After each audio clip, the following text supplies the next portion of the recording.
All right, dear friend, I'm traveling on business, doing some business stuff, and I wanted to speak to you from my plush room at a Y somewhere. Actually, it's a Motel 6 in Butte.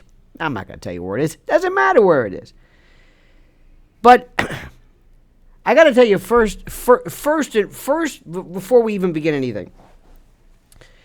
I flew out of JFK this morning, and I hate humans. I hate people. I hate people. I hate these people. I hate them.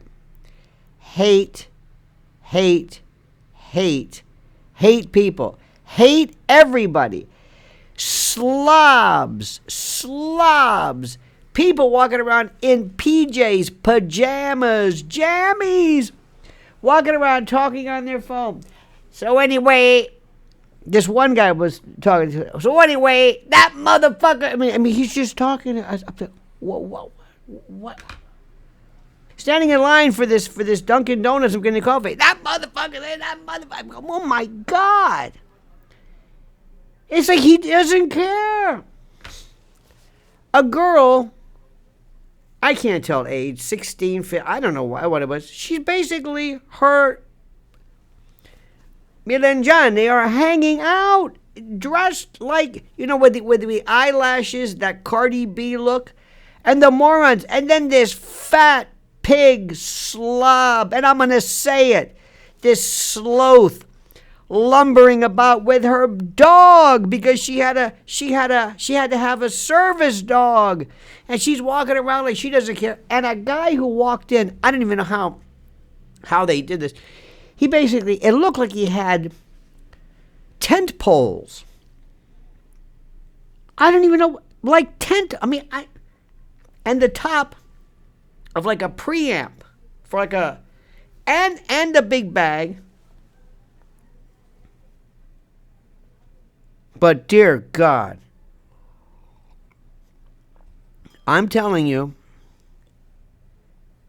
and then, when you're on a plane or you're on an aisle, shouldn't somebody at the end, I'm an aisle guy. I want to get up. If I got to get up, I want to get up. Okay?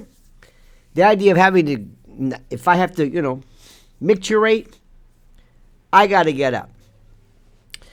So anyway, this couple are next to us, and she's got the mask on, and I want to ask her, do you have? Tell me you've just had, a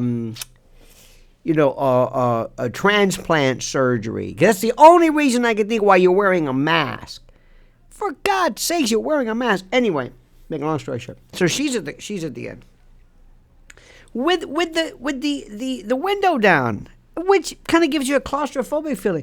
Don't you think somebody should say, hey, do you mind if I close this? Because we're all kind of like sharing the light. Of course not. Then these people in front of us are throwing them back like you can't believe. Why people don't bring their own little miniature bottles, I have no idea. Eating food, slobs. But anyway, I just look at people are just pigs, slobs. I'm saying it, sloths, slugs, inarticulate, rude, covered in tattoos and slippers, and I hate people. I'm a misanthrope. Okay, all right. And at JFK, they've got. Boy, remember when? And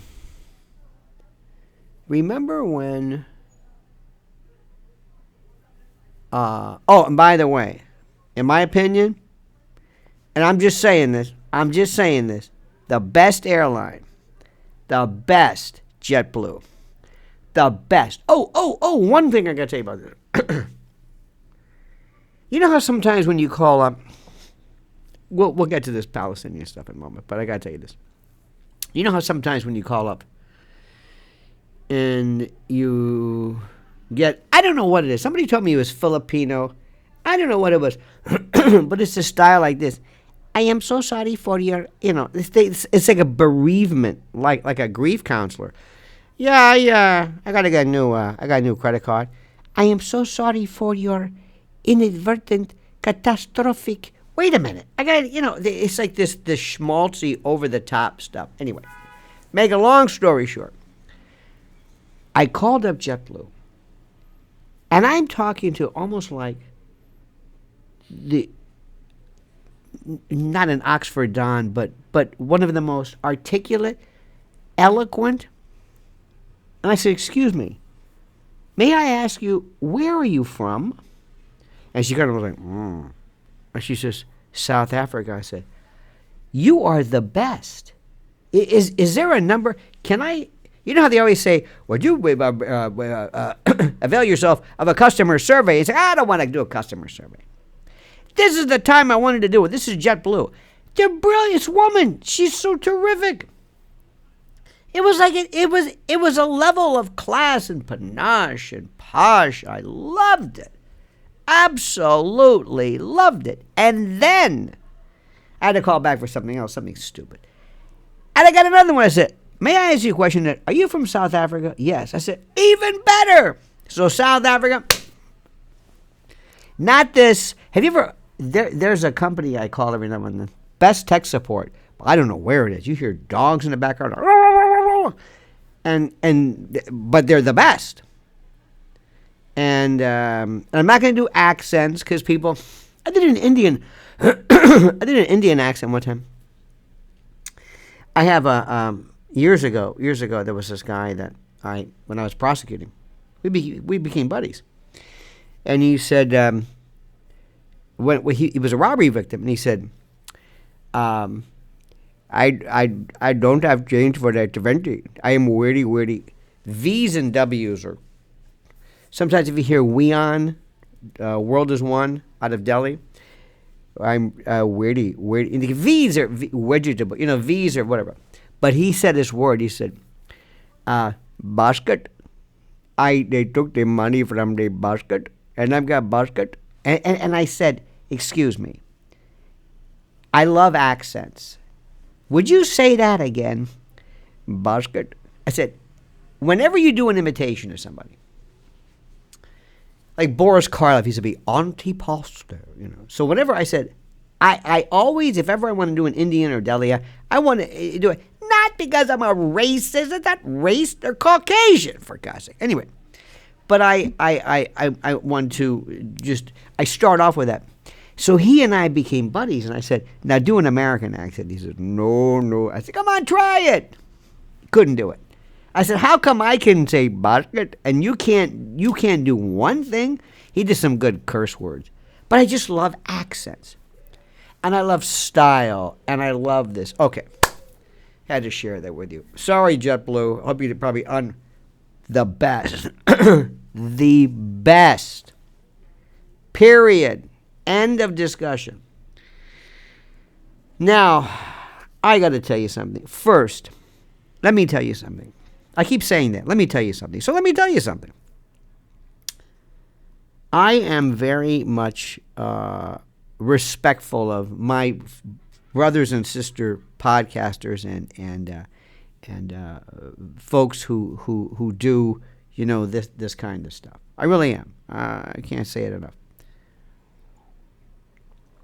And I am so I never want to just anybody who's doing a good job, especially people who are doing great numbers, God bless you. Good for you.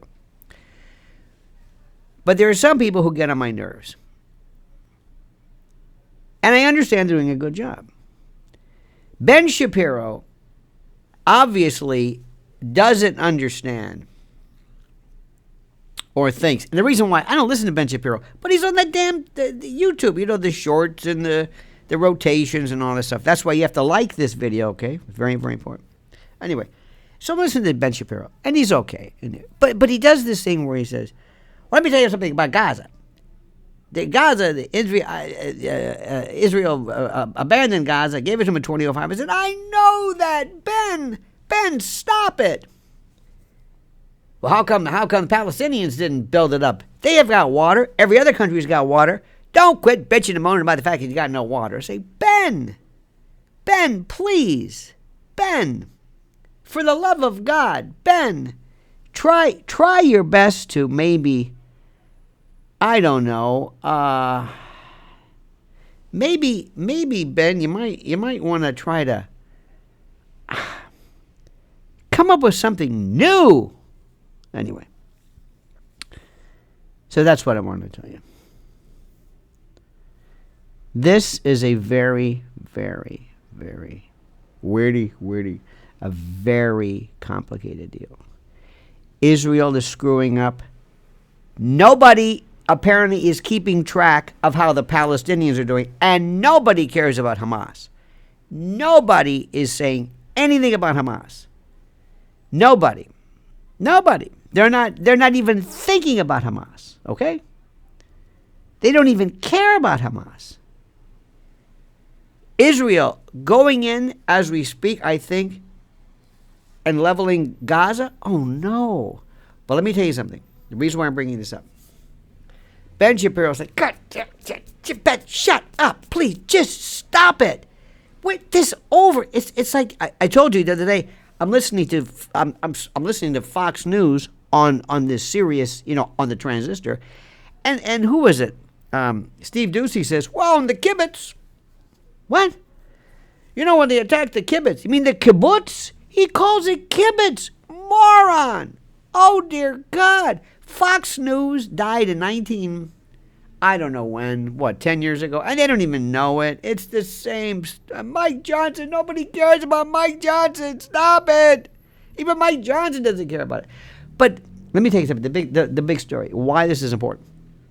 As I was going through this hell of JFK with these slugs and slobs and pigs and people were walking around with their guts hanging out and cursing and yelling and covered in tattoos and slippers and just remember when are you of the generation where going on an airplane was like, whoa, it's kind of classy? Not anymore. But I realize not one person cares about what's going on in Israel. Not one person in the entire terminal, packed. Nope, they're all playing game, playing a game, swiping it, and so the guy, but the motherfucker. Here I am. I'm getting the latest with Gaza and this and the Rafah and this and then Janine and what about this and Erdogan's speech and I'm going and I'm listening and I'm so focused like you are. And this crew, they're shoving cheesesteaks at 6:30 in the anyway. It's unbelievable. The level of disconnect. I'm saying this is World War III coming, and these jadrules have not a clue. All right, that's it. That's all I'm going to say. God love you, friends. We're going to be talking again soon. Keep the faith. Don't ever change. And don't ever change. Why did I say that? I have no idea. I was going to say jet lag, but that doesn't really apply. There's more to it than that. In any event, you have a great and a glorious day. And please, I beg you, like the video. You know I got to say this. Like the video, subscribe to the channel, and comment as you see fit.